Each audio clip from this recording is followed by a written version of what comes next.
ব্যস্ততম রাস্তার উপর দিয়ে নিত্যদিন ছাইয়ের গাড়ি চলাচলে বিধ্বস্ত অবস্থা এলাকাবাসীর। আর তারই প্রতিবাদে রাস্তা অবরোধ করে বিক্ষোভ মুর্শিদাবাদের রঘুনাথগঞ্জের আইলের উপরে। রবিবার দফায় দফায় স্লোগান বিক্ষোভ ঘিরে ব্যাপক হইচই সৃষ্টি হয় এলাকা জুড়ে। খবর পেয়ে ঘটনাস্থলে পৌঁছায় রঘুনাথগঞ্জ থানার পুলিশ। স্থানীয় বাসিন্দাদের দাবি, সাগরদিঘি এনটিপিসি থেকে মির্জাপুর হয়ে ওভারলোডিং ছাই নিয়ে প্রতিদিন রঘুনাথগঞ্জের আইলের উপর দিয়ে প্রচুর লরি ডাম্পার যাতায়াত করে।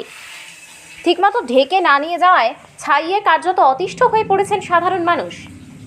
দিন রাত 24 ঘন্টা ছাইয়ের গাড়ি যাতায়াত করায় ছাত্রছাত্রী থেকে শুরু করে ব্যস্ততম রাস্তায় চলাচলকারীদের সমস্যার মধ্যে পড়তে হচ্ছে। বারবার বলার পরেও কোনো রকম পদক্ষেপ গ্রহণ করা যাচ্ছে না। আর তারপর প্রতিবাদে এদিন গ্রামবাসীরা একসঙ্গে জমায়েত হয়ে রঘুনাথগঞ্জের আইলের উপরে বিক্ষোভ শুরু করেন। মানুষ মোটরসাইকেলে চোখে দেখতে পাচ্ছে না গাড়ি ঘটলে, যার জন্য 4 জন অ্যাক্সিডেন্ট হয়ে মারা গেছে।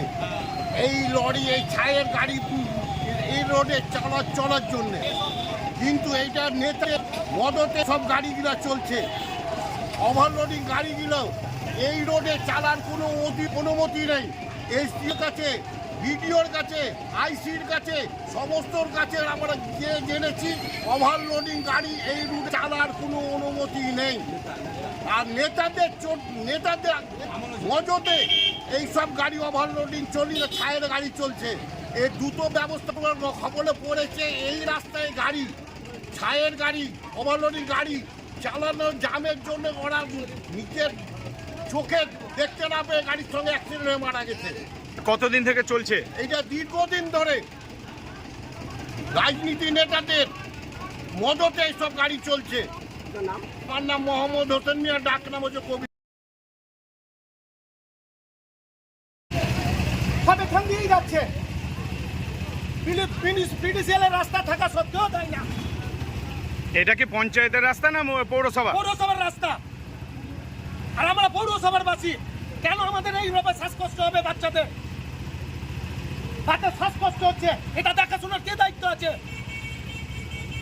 আপনার এখানেই তো নিজস্ব বাড়ির চেয়ারম্যানের, আপনারা চেয়ারম্যানকে জানিয়েছেন? হ্যাঁ, চেয়ারম্যান জানে অবশ্যই। চেয়ারম্যানও কাল রাত্রে বলেছিল সকালবেলায় জল দেবো, এত জল দিচ্ছে।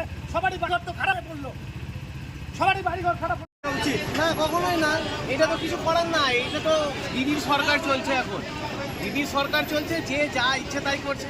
আপনিও তো ধুলোর মধ্যে দাঁড়িয়ে আছেন। হ্যাঁ, বাধ্য, কিচ্ছু করার নাই। বেশি কিছু বলতে প্রশাসন ধরবে, প্রশাসন টুটি চিপে ধরবে, কিচ্ছু করার নাই। এখন দিদির রাজ্য চলছে, এখন কিছু সিদ্ধান্ত কেন সিদ্ধান্ত হবে না? কারণ এটা ছাই অসুস্থ হয়ে যাচ্ছে।